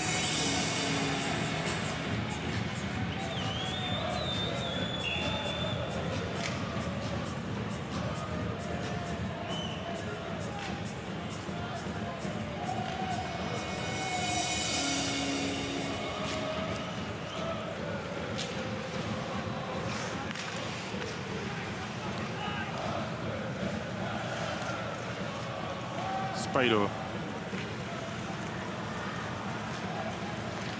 De l'espace pour Spilo. Il va chercher son propre tir, devancé par Chiesa. À la relance avec Sanitz. Bertaggia. Le tir. Oh, le bout de la jambière de Ritz.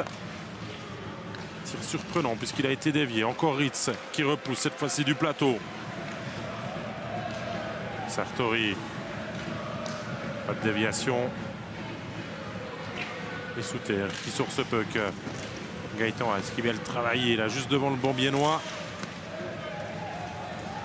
6 minutes encore et Bienne pourra savourer 3 points qui vont faire du bien. Ça va permettre à Bienne de revenir à cette longueur de Langnau et qui ne jouait pas ce soir.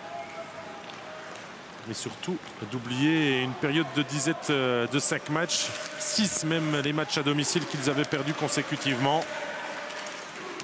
Et ce bilan quand même qui fait froid dans le dos ici à la Tissot Arena, qui devait être un apport positif, qui devait permettre de construire peut-être un début de forteresse. Alors on ne demandait pas aux Biennois de gagner tous les matchs, mais quand même là avant cette rencontre ils avaient 5 victoires, 14 défaites à la maison. Aujourd'hui, ils vont à peine améliorer ce bilan. C'est aussi là que Bienne explique ces énormes contre-performances cette saison. Alors, on peut parler de l'entraîneur qui aurait dû partir avec l'équipe de Suisse, des étrangers, de certains joueurs qui sont pointés du doigt, des joueurs suisses qui sont pointés du doigt.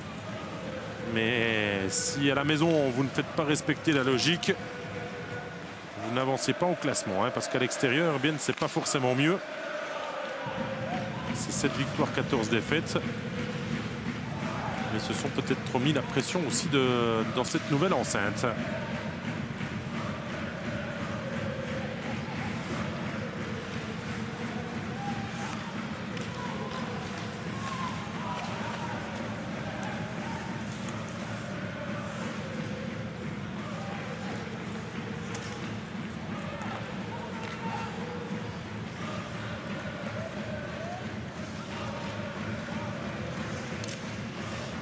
Peterson continue de jouer beaucoup. Même avec ce score, Shedden ne fait pas vraiment place aux émotions. C'est pas le genre de la maison.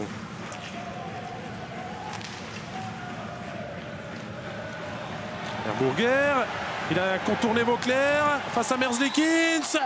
Et la parade du Letton qui s'est déployé de tout son corps pour empêcher Herbourguer de s'offrir un doublé ce soir.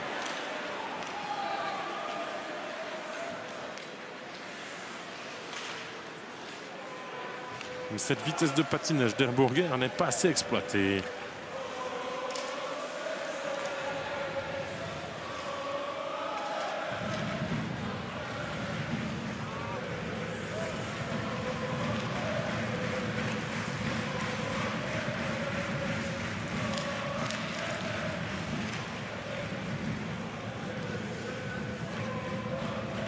Lugna face au pressing de Bertaggia.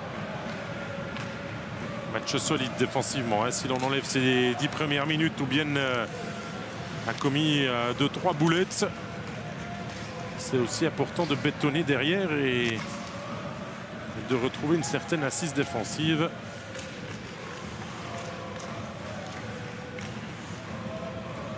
Ah ça, Spilo, Merzlikins.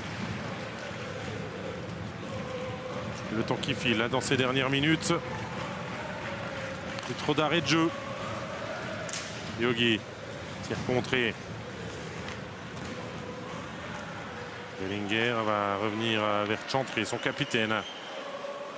Le débordement face à Kinsley. Chantré, la feinte, le tir derrière, le rebond.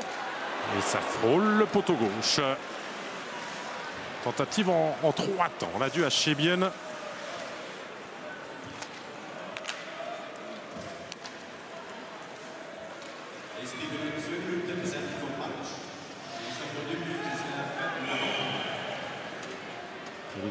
Lugano n'y est tellement pas qu'un nouveau dégagement interdit est concédé.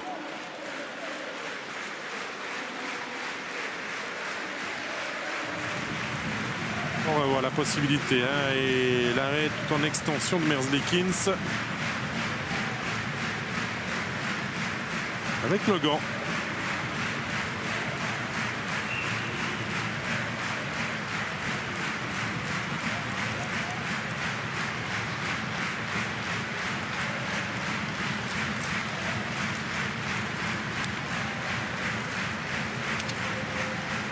Et le public de la Tissot Arena qui est debout pour cette fin de match.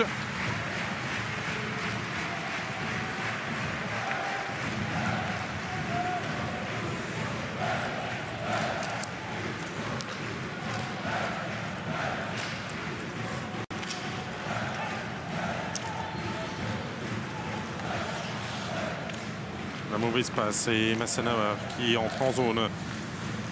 Chantré. Retour sur Maxime Massenauer. Jelovac. Chantré, on fait tourner. Jelovac jusqu'à prendre peut-être sa chance.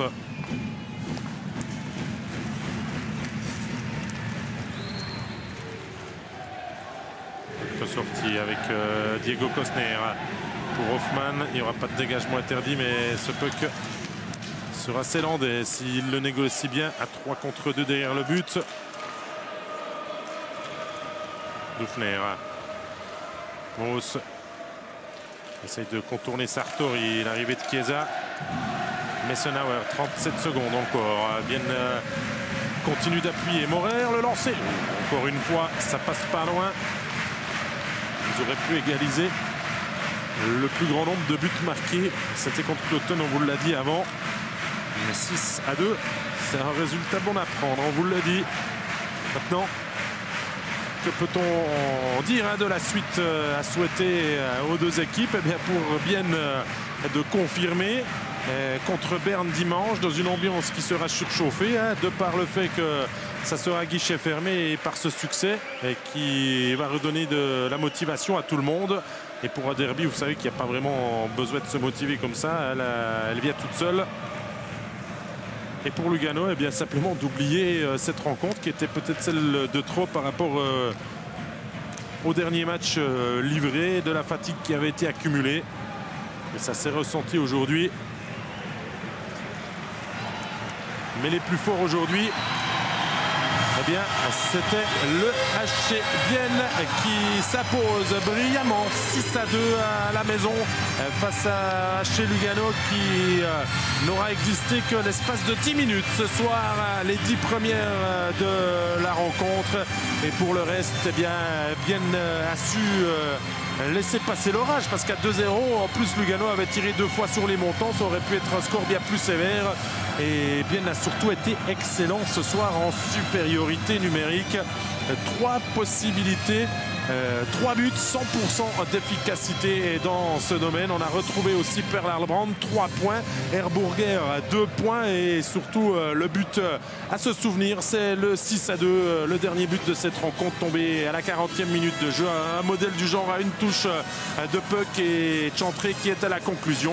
Et voilà pour les enseignements de cette rencontre qui était plutôt surprenant mais plaisant à suivre, et la joie de ses supporters va marquer la fin de ce commentaire. On se retrouve eh bien, pour la prochaine journée, hein, fidèle au poste bien sûr. On espère aussi de votre côté aussi. Très belle soirée et bonne semaine.